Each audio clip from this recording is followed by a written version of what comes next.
Sebelum ada orang yang menancapkan bendera kuning tepat di depan rumah Anda, sebelum ada banyak orang berbondong-bondong berpakaian hitam-hitam menuju rumah Anda, bisa jadi peristiwa itu akan terjadi hari ini. Pulang dari sekolah, dan disaksikan orang banyak di rumah Anda.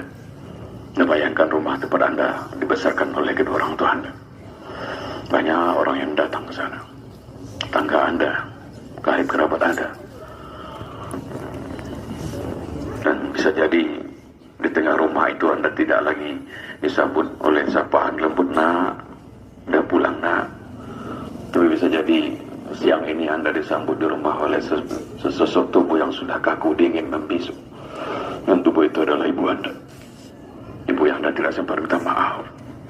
Ibu yang malam tadi dahar nih. Anda